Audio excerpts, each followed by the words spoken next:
Selamat pagi teman-teman, senang sekali bisa berjumpa dengan Anda kembali ya, masih dalam video pembelajaran online tentang success mindset. Bagaimana menginstal mindset kesuksesan dalam segenap raga Anda ya. Menginstal mindset virus dalam benak Anda. Dalam video sebelumnya kita sudah bicara mengenai teknik afirmasi dan visualisasi ya.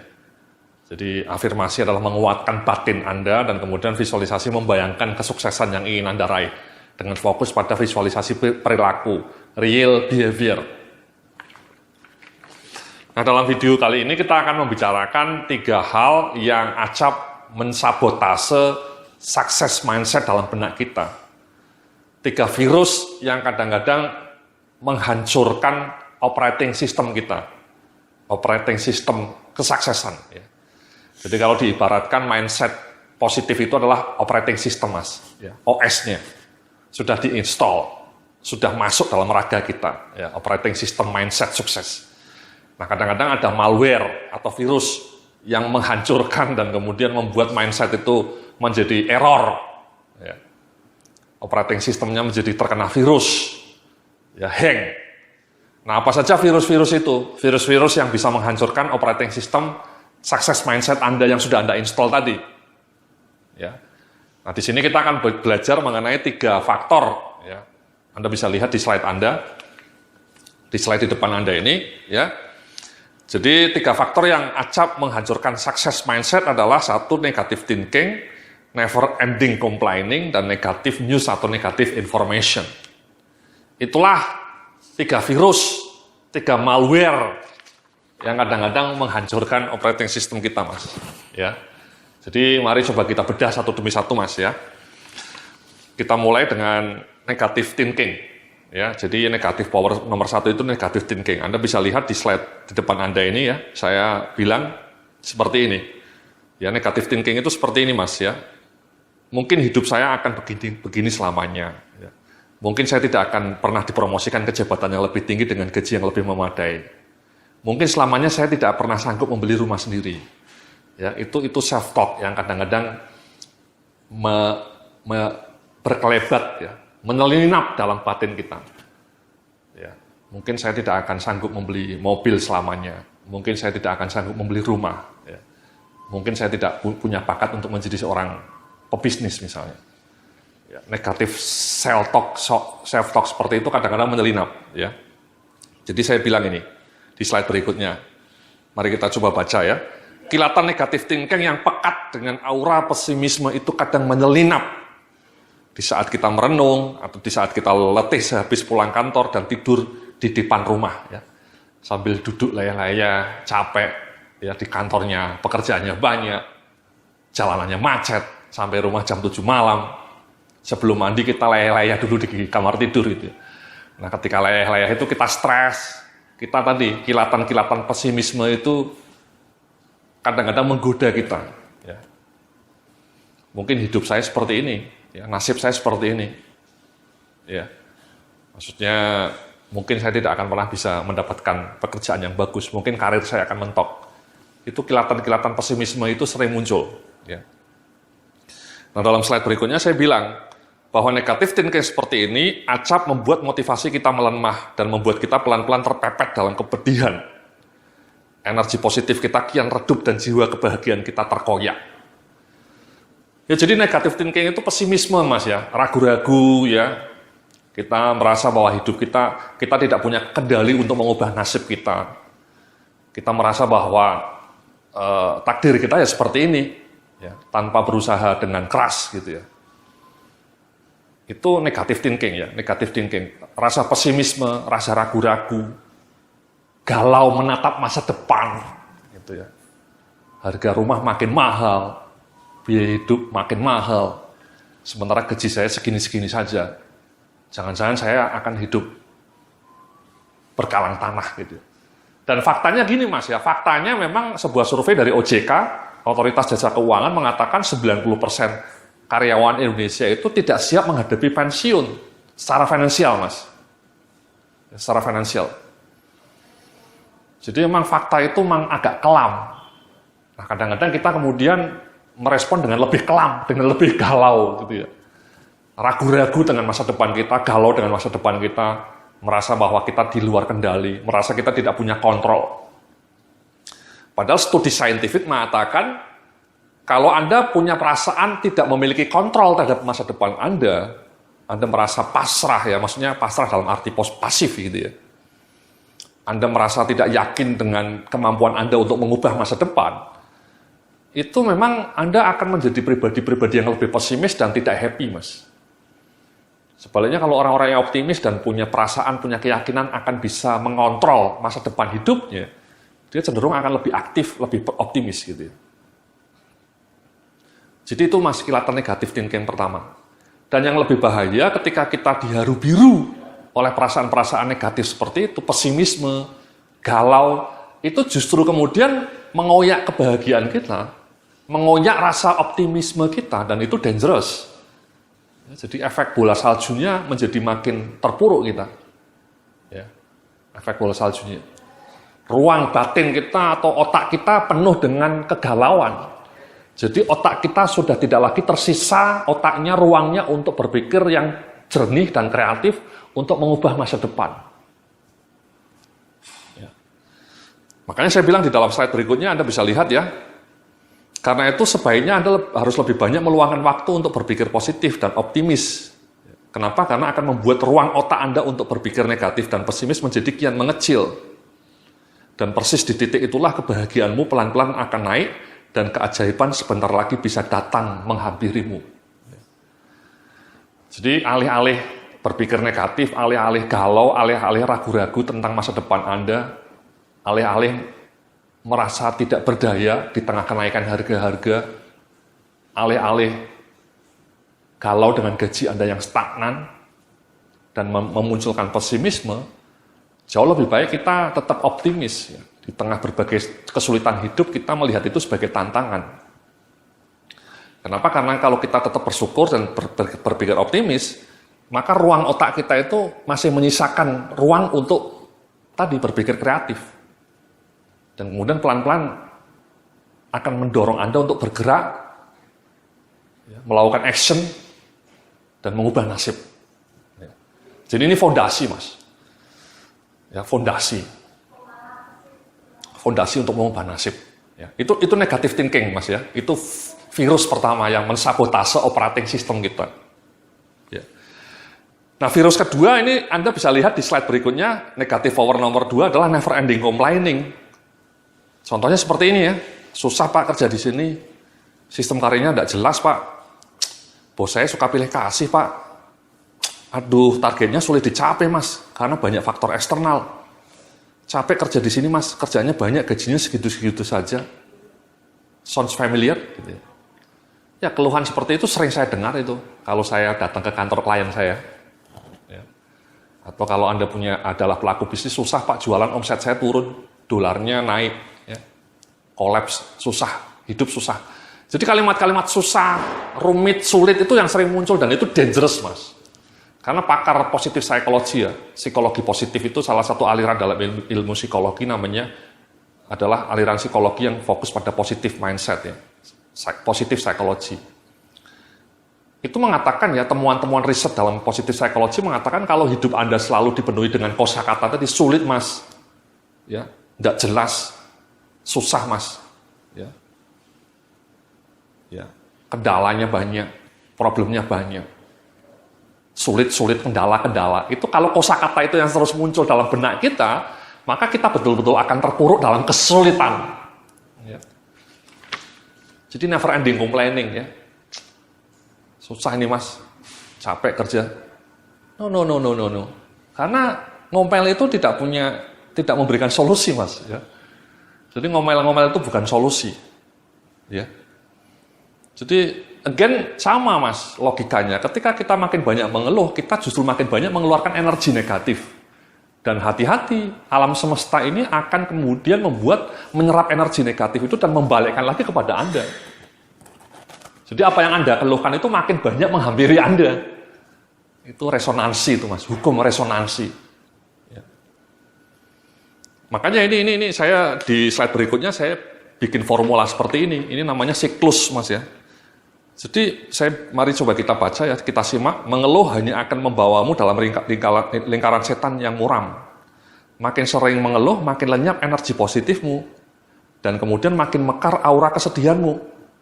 Dan saat pikiranmu kian sedih, maka otakmu gagal menemukan terobosan solusi yang kreatif. Dan hidupmu akan makin terpuruk. Dan karena makin terpuruk, Anda akan mengeluh lagi. Balik lagi ke kalimat awal. Jadi itu namanya lingkaran setan, Mas. Lingkaran setan kekelaman.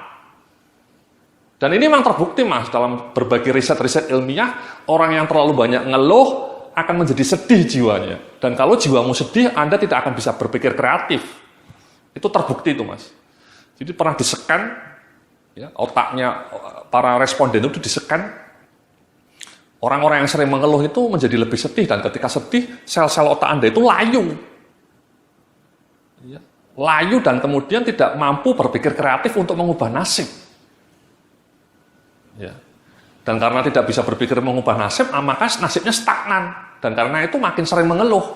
Jadi lingkarannya lingkaran setan seperti itu, Mas. Dan itu very dangerous.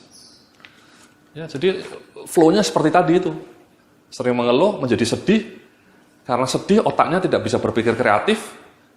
Karena tidak bisa berpikir kreatif, nasibnya tidak bisa berubah. Hidupnya terpuruk. Dan karena hidupnya terpuruk, dia makin mengeluh. Mengeluh lagi, ulang-ulang terus kayak gitu. Ya, nasib kita akan stagnan, Mas. Kita akan selamanya terpuruk dalam duka dan nestapa. Ya. Jadi energi negatif itu dangerous ya, dari keluhan-keluhan seperti itu. Jadi alih-alih mengatakan mengeluh tentang gaji yang kurang, mengeluh tentang kehidupan yang makin susah, mengeluh pekerjaannya makin banyak, kita lebih baik mengalokasikan energi untuk mencari solusi bagaimana kita bisa mengerjakan pekerjaan kita di kantor dengan efisien, atau bagaimana kita mencari celah supaya kita punya income sampingan, atau bagaimana caranya supaya kita menjadi makin kredibel, kompetensi kita makin meningkat, belajar terus. Kalau kompetensinya meningkat, pasti akan dapat rezeki lebih banyak, itu pasti itu, Mas. Ya. Kalau gaji Anda stuck, ada dua kemungkinan. Perusahaan Andanya memang tidak punya sistem karir yang jelas. Dan kalau kayak gitu jawabannya mudah, Mas. Anda resign dan carilah pekerjaan lain yang lebih bagus. Sesederhana itu. Ya. Kalau Anda punya kompetensi yang hebat, kalau Anda kompetensinya kelas dunia, begitu Anda hari ini resign, minggu depan sudah akan banyak perusahaan yang membaca Anda. Ya. Ya. Tapi kalau Anda kecewa dengan karir di perusahaan Anda dan Anda tidak berani resign, tetap bekerja di situ, Anda takut untuk resign, berarti Anda tidak percaya diri dengan kompetensi Anda. Dan itu useless. Anda tidak ada gunanya mengeluh. Ya. Justru makin membuat sikap kerja Anda, produktivitas kerja Anda makin menurun. Dan makin Anda tidak punya peluang untuk dipromosikan. Jadi berkali-kali saya mendapatkan email dari pembaca blog saya, Pak Yudia, karir saya mentok. Bagaimana sebaiknya sikap saya simple, saya bilang. Kalau Anda merasa bahwa perusahaan Anda memang tidak punya sistem karir yang jelas, dan kemudian Anda yakin dengan kompetensimu, ya resign, pindah ke perusahaan lain yang lebih hebat. Karena kalau perusahaan lain itu, kalau kompetensi Anda hebat, pasti perusahaan lain dengan senang hati membaca Anda. Dan gaji Anda mungkin bisa lebih tinggi. Kalau kompetensimu hebat. Tapi kalau kompetensi Anda abal-abal, ya mungkin rumit. Ya. Jadi you define your own story, you define your own destiny. Ya. Sama, dulu saya pernah kerja dan saya merasa kecewa ya, gajinya tidak tinggi dan bos saya demanding. Sudah kerjanya keras, gaji saya tidak tinggi. Ya simple, Mas, saya resign. Ya, saya resign, saya mendirikan perusahaan sendiri dan lebih sukses sekarang. Gitu. Maksudnya, alhamdulillah sukses gitu ya. Jadi berani menentukan nasib kita sendiri. Alih-alih menghabiskan banyak energi negatif untuk mengeluh. Itu kunci itu. Ya. Nah, di dalam slide berikutnya, ada yang saya sebut virus ketiga. Ya, ini negatif power ketiga itu bad news dan negative information. Mari coba kita simak bersama, Mas ya. Studi menunjukkan makin sering Anda nonton berita di televisi, maka Anda akan makin tidak objektif memandang kehidupan. Ya. Studi lain juga menunjukkan makin sering Anda menyimak berita di televisi dan media lainnya bisa membuat Anda makin pesimis melihat masa depan. Itu yang mengarang namanya Martin Seligman dalam bukunya Learn Optimism. Jadi ini menarik nih Mas. Ya, studi again mengatakan bahwa kalau Anda terlalu sering menonton berita di televisi atau di sosial media, Anda akan makin pesimis melihat kehidupan. Kenapa? Karena mayoritas berita di televisi itu negative information, Mas. Karena dalam dunia bisnis jurnalistik itu ada sebuah prinsip, bad news is good news. Jadi yang mereka jual dalam kemasan mereka itu berita-berita negatif, korupsi, pembunuhan, bencana alam, kecelakaan, ya. Kemudian tawuran atau konflik, itu terus yang diputar, diulang-ulang terus di televisi kita. Sehingga somehow pemirsanya itu kemudian merasa bahwa dunia ini penuh dengan konflik, dunia ini penuh dengan kriminalitas. Padahal itu salah, karena itulah tugas media. Maksudnya memang visi media itu menjual berita-berita negatif. Karena menurut mereka itu yang disukai pemirsa. Itu kan ironi. Itulah kenapa para pakar psikologi mengatakan kalau Anda mau hidup lebih optimis, kurangi waktu untuk nonton televisi. Contohnya saya, Mas ya. Saya itu sudah 5 tahun tidak pernah nonton televisi, Mas. Kecuali acara sepak bola sama acara National Geographic Channel itu ya, NGC. Tentang petualangan. Berita-berita televisi itu saya sudah tidak pernah nonton selama 5 tahun. Dan saya merasa hidup saya lebih tenang. Lebih tentram. Ya. Jadi kalau kita sering nonton televisi atau di sosial media penuh dengan berita-berita yang saling menjelek-jelekkan, nyinyir, itu membuat raga kita juga menjadi nyinyir. Dan again itu bahaya. Karena again studi membuktikan Anda tidak akan bisa berpikir optimis, Anda tidak akan menjadi lebih bersyukur terhadap hidup kalau otak Anda dijejali dengan informasi-informasi yang negatif. Ya. Gear back in, gear back out. Kalau informasi yang masuk di benak Anda, yang Anda tonton, yang Anda baca, itu informasi yang negatif terus, yang kadang-kadang sampah, ya akhirnya akan membuat perilaku Anda menjadi pesimis. Makanya di dalam slide berikutnya saya bilang ini, ya Anda bisa lihat, itulah kenapa para happiness scientist menulis, kurangi waktu nonton berita di televisi dan selektiflah membaca berita-berita di media. Sebab terlalu banyak nonton berita yang acap isinya sampah di televisi maupun media sosial hanya akan menggerus spirit optimisme dan kebahagiaan dalam jiwamu. Jadi itu Mas. Ya. Nah, itulah 3 virus yang akan sering membuat kita menjadi termehek-mehek Mas. Ya, 3 virus akan membuat kita termehek-mehek. Ya. Jadi yang pertama tadi, ya, negative thinking, kita galau, kita ragu, tidak pede, tidak yakin dengan masa depan kita. Yang kedua, terlalu sering mengeluh. Dan yang ketiga, kita dijejali dengan informasi negatif. Nah, kalau 3 virus ini bergabung jadi satu, itu very, very dangerous, Mas. Ya, Anda bisa betul-betul malas melakukan perubahan. Jadi kalau banyak orang bilang, saya itu ingin berubah nasibnya Mas Yudhya, tapi kok saya malas. Jangan-jangan karena Anda terjebak 3 virus tadi. Pesimis, tidak yakin dengan masa depan Anda. Dan karena tidak yakin, bisanya hanya ngomel, protes, ya, mengeluh. Sekali lagi ya, yang nomor 2 itu penting diingat Mas ya. Kalau Anda merasa yakin dengan kompetensi Anda, kalau Anda merasa yakin dengan skills Anda, itu pekerjaan yang akan mengejar Anda Mas. Ya, bukan Anda yang mengejar-ngejar pekerjaan. Jadi kalau Anda merasa stuck di pekerjaan Anda, gajinya tidak naik-naik, Anda diperlakukan dengan tidak adil, tidak fair, dan seterusnya. Tidak wise menyalahkan bos, ya, menyalahkan atasan, menyalahkan manajemen perusahaan, menyalahkan owner. That's useless. Ya, because you define your own story.